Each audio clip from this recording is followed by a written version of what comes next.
ஒருவேளை சோற்றுக்காக கையேந்தும் காசா குழந்தைகள். 20 லட்சம் பேரை பட்டினி கொலை செய்ய நெதன்யாகு திட்டம்.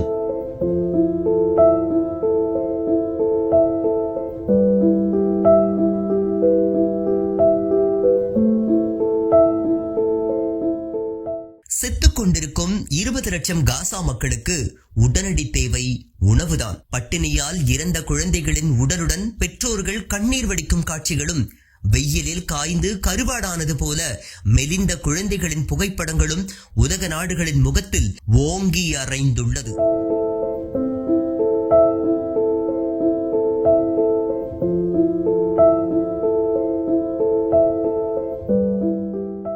உலகிலேயே பட்டினியை ஆயுதமாக பயன்படுத்தும் ஈவு இரக்கமற்ற காட்டுமிராண்டி அரசாக நெதன்யாகு தலைமையிலான இஸ்ரேல் அரசு மாறியுள்ளது.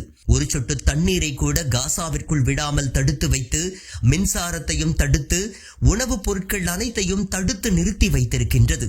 கொதிக்கும் கோடை வெயிலில் பாலைவன தேசத்தில் வாழும் காசா மக்கள் குடிக்க நீரின்றியும் உண்ணுவதற்கு உணவின்றியும் கொத்து கொத்தாக மடியும் அவல நிலைக்கு தள்ளப்பட்டுள்ளனர். காசாவில் உணவு பஞ்சம் மட்டுமல்ல, விலைவாசி உயர்வும் அம்மக்களை கொஞ்சம் கொஞ்சமாக அழித்துக் கொண்டிருக்கின்றது.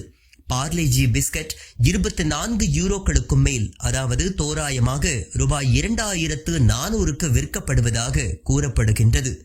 1 லிட்டர் சமையல் எண்ணெய் 4177 ரூபாய், 1 கிலோ சர்க்கரை 4914 ரூபாய், 1 கிலோ பால் பவுடர் 860 ரூபாய், 1 கிலோ உப்பு 500 ரூபாய், 1 கிலோ தக்காளி 1106 ரூபாய், 1 கிலோ வெங்காயம் 4423 ரூபாய், 1 கிலோ உருளைக்கிழங்கு 1966 ரூபாய் என விண்ணை முட்டும் அளவிற்கு விலை உயர்ந்துள்ளது.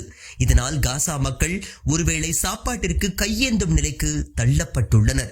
உலகம் முழுக்க பாலஸ்தீனத்திற்காக போராடும் மக்கள் இந்த ஒட்டுமொத்த இன ஒழிப்பையும் பட்டினி மூலம் இஸ்ரேல் நிகழ்த்துவதை பார்த்து பதைத்து போயுள்ளனர்.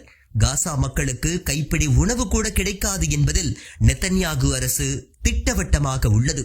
அதனால்தான் சமூக ஆர்வலரான கிரேட்டா துன்பெர்க் தனது மெடலின் கப்பலில் கொஞ்சம் உணவை எடுத்துக்கொண்டு சென்றதையும் திருப்பி அனுப்பி வைத்து வேடிக்கை பார்த்திருக்கின்றது. கிரேட்டா எடுத்துச் சென்ற உணவு மிக குறைவுதான். சில ஆயிரம் பேருக்கு கூட பசியாற்ற முடியாத அளவிற்கும் குறைவுதான். அங்கே 20 லட்சத்திற்கும் மேலானோர் பட்டினியால் செத்துக் கொண்டிருக்கின்றனர். ஆனால் கிரேட்டாவின் இந்த முன்னெடுப்பு, அதுவும் தன் உயிரை பற்றி கொஞ்சமும் கவலைப்படாமல் உணவு எடுத்துச் சென்ற முன்னெடுப்பு, அரசாங்கங்களின் மனங்களை அசைத்ததோ இல்லையோ, தற்போது மக்களின் மனசாட்சியை உசுப்பி விட்டுள்ளது. முதலில் துனிசியாவிலிருந்தும் அல்ஜீரியாவிலிருந்தும் தான் மக்கள் ஆயிரக்கணக்கில் காசாவை நோக்கி பயணம் செய்ய துவங்கினர். அவரவர் ட்ரக்குகளில் அவரவர்களால் எவ்வளவு முடியுமோ அவ்வளவு உணவுப் பொருட்களையும் தண்ணீரையும் எடுத்துக்கொண்டு ஆயிரக்கணக்கில் காசாவின் ராஃபா கடவையான அபு கரீம் ஷலோம் திறப்பை நோக்கி பயணப்பட்டனர். பின்னர் மௌரிட்டானியா, மொராக்கோ, எகிப்து மக்களும் இவர்களோடு சேர்ந்து விட்டனர்.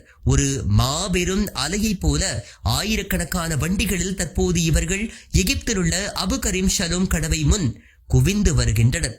அரசுகளால் முடியாததை இந்த மக்கள் நிகழ்த்தி காட்டுவார்கள் என்றே பல வல்லுநர்கள் குறிப்பிடுகின்றனர். தீவிரவாத இஸ்ரேலின் தடைகளை மீறி இவர்கள் மனித கேடயங்களாக உள்ளே புகுந்துவிட்டால் அதை உதாரணமாக கொண்டு 1000 லட்சக்கணக்கில் மக்கள் காசாவிற்குள் புக வாய்ப்புள்ளது. அப்படி புகுந்தால் தீவிரவாத இஸ்ரேலால் இந்த இனப்படுகொலையை முன்னெடுத்து செல்ல முடியாது என்று நினைக்கின்றனர்.